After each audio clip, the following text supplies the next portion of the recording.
McGill University has launched a new intervention lab to improve crisis response. It's called the Pandemic Emergency Readiness Lab, or PEARL.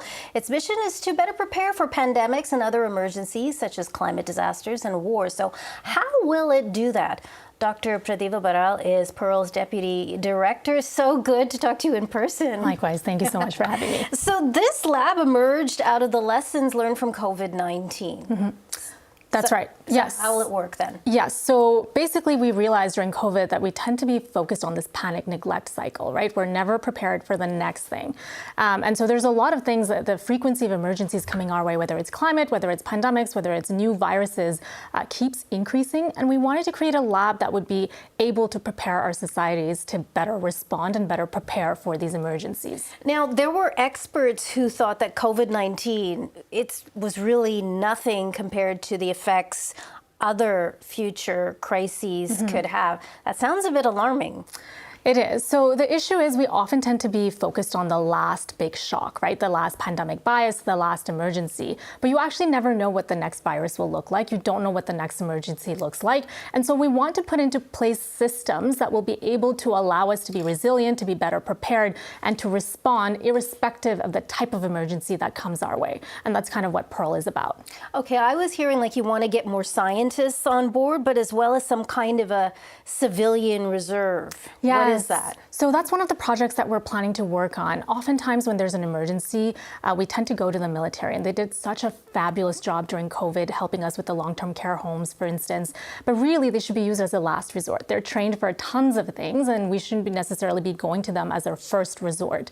And so what we're hoping to do is to look at models to see whether a civilian reserve model could work in Canada, so that you have localized, community-based approaches of response that's much, much more community-oriented, and honestly, that's a lot more cost-effective than constantly having to rely on the military. So the surge capacity or ability to respond to emergencies is a lot faster and a lot more effective and a lot more trustworthy, to be honest, if it's rooted in community, and that's what we're investigating. So people on standby, I gather. That's correct. Exactly.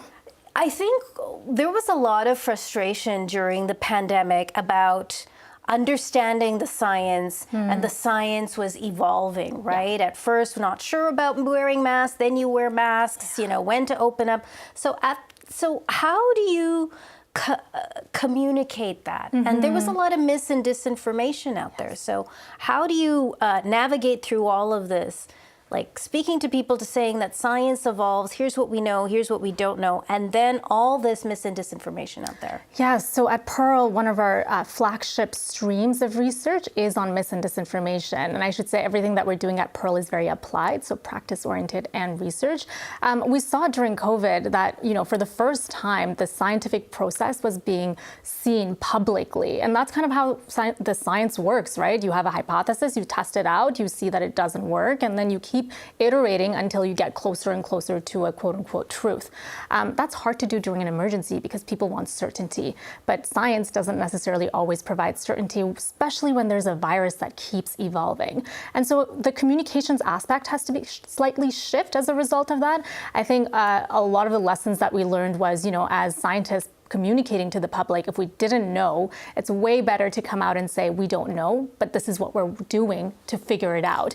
And just a dose of humility to say, this is what we know as of today, and we will let folks know as we get more information, as the science evolves as well. There's no easy bullet answer to this, because in an emergency, everything is shifting, which means the science is shifting, which means policies are shifting. Exactly. And so communicating that has to be rooted in trust and has to be rooted in transparency. Okay. Maybe about 30 seconds. How hopeful are you that the public will be better prepared?